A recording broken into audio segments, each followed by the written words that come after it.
There's certain kind of magic that happens when you put music and film together. And I think that it can really make and break a drama. What music can do is just subtly underscore or gently guide us in a certain direction, or I think sometimes give us a sense of how to read a scene. What I think music shouldn't do is put a great big red arrow on, sad moment or happy moment or funny moment. That's where it's tragic. But neither should it just be wallpaper. The skill is to pitch it just right so that the audience is taken with the drama rather than ever thinking too intently about what the music's doing or how the music is perhaps manipulating emotions. We've tried to be really precise and go, okay, do we really need music here? What do we want it to do?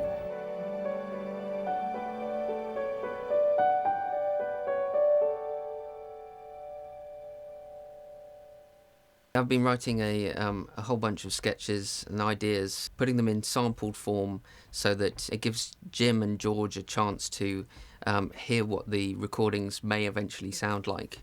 And they've been putting those sketches into the cuts as they're working.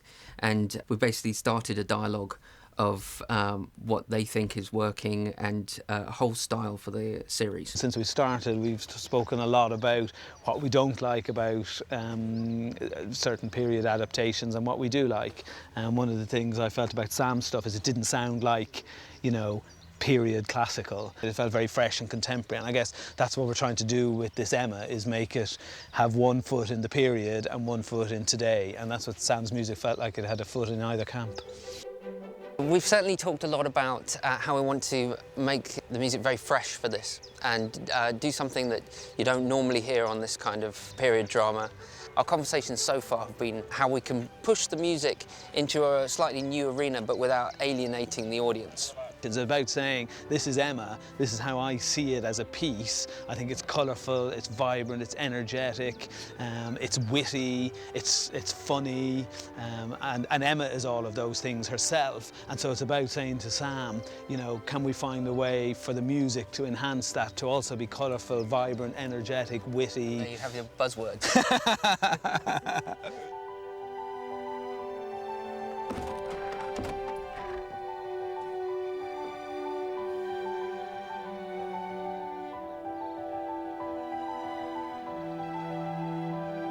In the spotting session, we'll watch the film through and we'll work out which points we think need music and what that music has to do, whether it's excitement, emotional, pace, and so forth. And we work out where the music's going to come in, where it's going to come out, and then we'll talk kind of thematically about the whole programme and what's required of the music.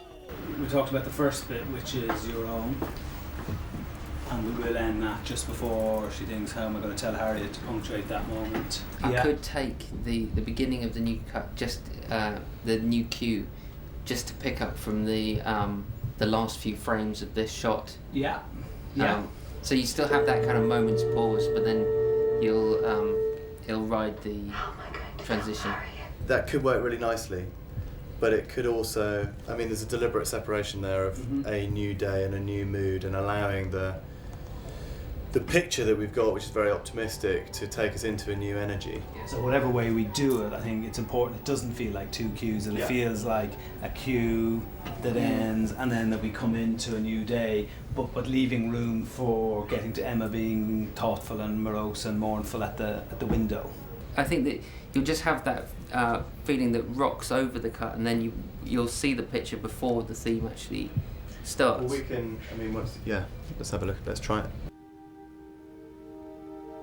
How could I have been so stupid?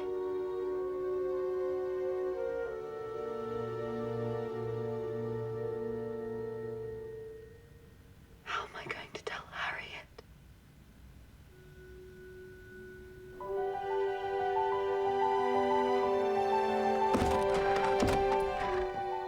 We've just been looking at episode 2, and the music we have on episode 2 is a mix of sort of guide temp music that we've got from sort of soundtracks of other films, and quite a lot of Sam's stuff that, for instance, he has written the odd cue for us in advance. or stuff we've taken that he has written for episode 1 that we've tried out there and said, look, this isn't absolutely dead on, but it's this sort of style. We got Sam on before we started shooting, so he was down on set, he wrote the 3 pieces for the ball. What often happens, which is at the sound spotting session, is pretty much the composer's first time viewing the material. Sam has seen rushes, he's seen assembled scenes, he's seen assembled episodes, and we've kept talking. So that's been terrific having Sam on that early from that point of view, you know. Miss Woodhouse, how kind of you So to this is come. Emma going to tell Harriet that Elton has proposed to her. You know, the temp we've used there is quite dark, and I think it should be quite dark.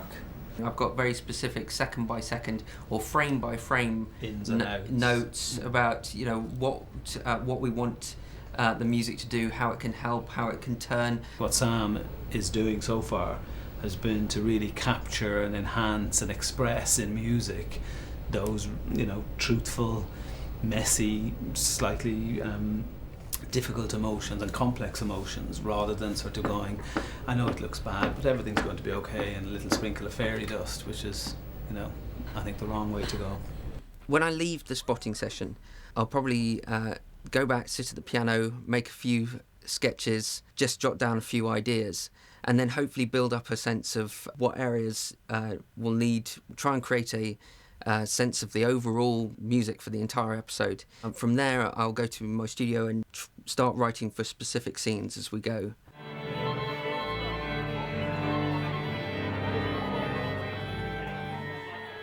Here we go.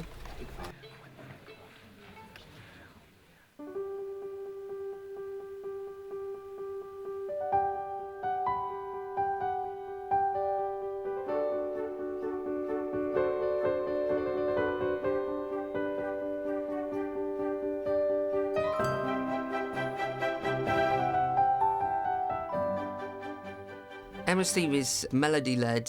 There's a lot of kind of playfulness in it.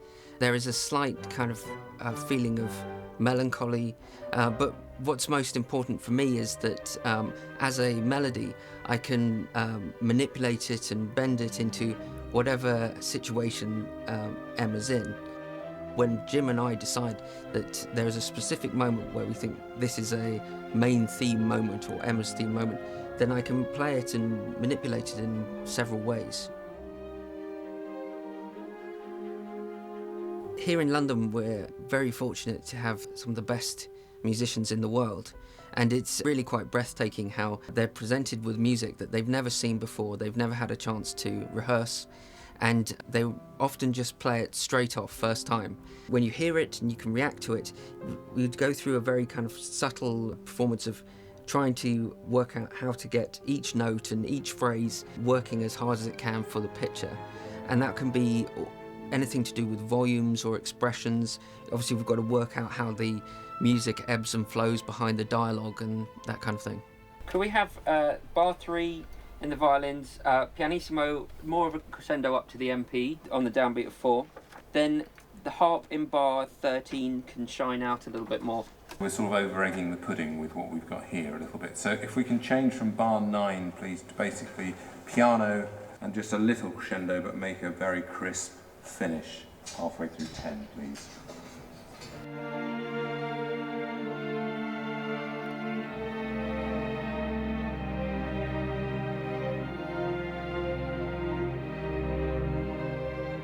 It's fantastic in this day and age with television budgets as they are that we do have the opportunity on this to get a decent orchestra to perform it.